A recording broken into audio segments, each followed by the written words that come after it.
It's morning, just after 6 a.m. on the Oregon coast. There was a full moon last night, but the sunrise and rain clouds have hidden all trace of it. Yet on the shore, in the tide pools among the rocks, last night's full moon resonates now in a remarkable way. It has triggered a process essential to life here. See this puddle of orange? This mussel is in the process of releasing eggs. The white is sperm, and this individual has been releasing sperm into the water. This individual is releasing eggs into the water. Sex on the seashore does without the romance. Instead, the mussel's release of eggs and sperm this spring morning is based simply on a sign from the heavens. They can sense a full moon, and they time their reproduction to coincide with when there is a full moon. Dr. Jane Lubchenco is Distinguished Professor of Zoology at Oregon State University. She is a renowned expert on coastal oceans. Few places on Earth, she says, exceed the richness of life found here. Indeed, Oregon State researchers are taking inventory of the creatures here, keeping count, so any drop in numbers will be obvious. Here are a number of sea anemones that were living underneath the mussel bed. So the mussels create this wonderful habitat that's protected from predators, and yet enough water percolates through. Last night's full moon, with its momentous effect on the mussel population, had an identical impact on another resident on the rocks. So there are gonads inside the arms, and those have produced the eggs, and then they're just coming out this opening. When the tide comes in, it's going to mix those eggs and sperm, and we'll have fertilization occurring and the beginning of new life, new baby stars. The sperm come in contact with the seawater. They become very, very active, and you see the typical swimming motion of sperm. Each of them has one goal, and that is to find an egg and to penetrate the barrier that's surrounding the egg. They actively work together to try to penetrate a single egg, and usually only one of them makes it through to be able to fertilize that egg. But the frenzy is invisible to the eye.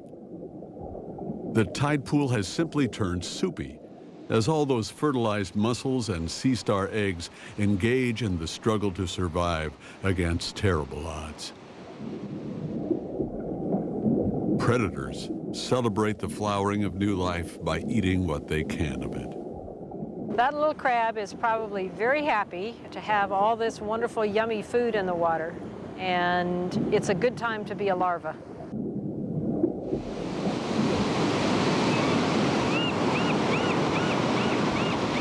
Despite abundant life on the shore, for any particular individual to reach adulthood is extraordinarily unlikely. A mussel or sea star must produce millions of eggs and sperm just to replace itself. And yet a sea star who makes it to adult size is at the top of the food web. These stars are probably 40, 50, 60 to 100 years old.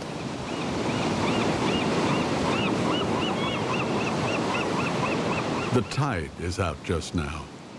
These sea stars must wait to resume their hunt for food. Only high tide presents a window of opportunity. Its favorite prey, the mussel, rests high on the rocks out of reach. If the sea star leaves the water for long, it could dry out and die. But high tide will arrive soon. These mussels must feed by siphoning seawater through their shells and filtering out food. And so, with the incoming tide, the sea star can get to the mussels it favors as a food source. Watch this time-lapse research footage. The sheer ferocity of the sea star attack is on stunning display as it pries a mussel shell open. There are rows of tube feet along each arm. Somehow they can coordinate all those tube feet all over the underneath surface and act in a coordinated fashion. It's very much a puzzle as to how those nerves can be sufficiently coordinated that you get pretty sophisticated behavior. Once the mussel has been subdued, the shell forced open. The star inserts its stomach and dissolves the creature.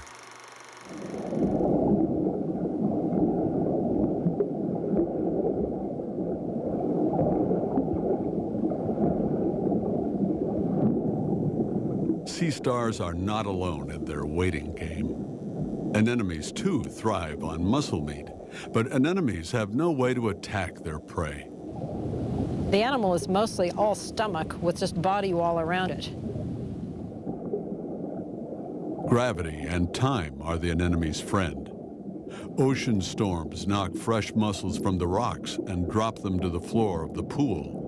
Sometimes sea stars accidentally drop mussels while trying to pry them open.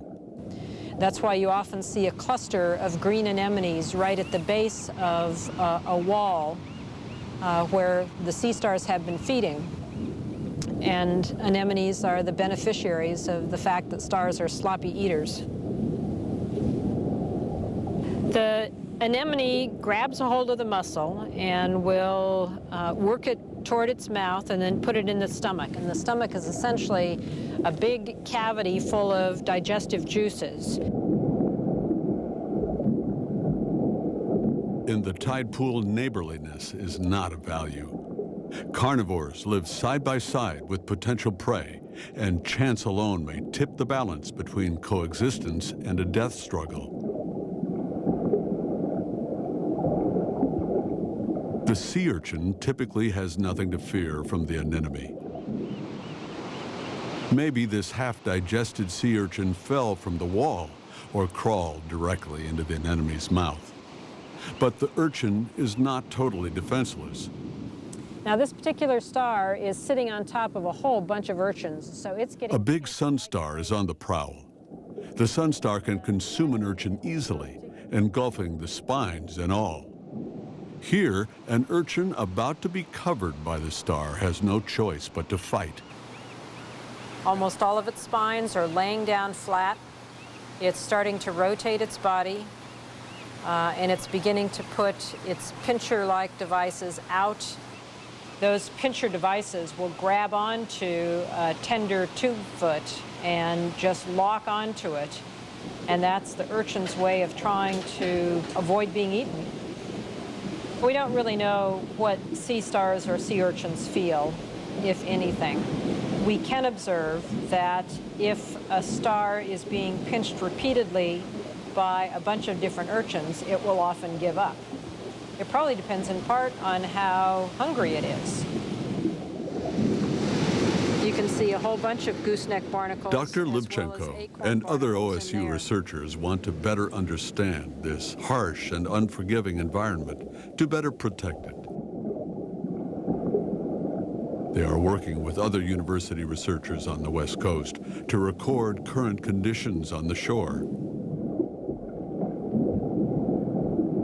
The scientists believe they must understand the balance here and carefully monitor the ecosystem in order to guard it.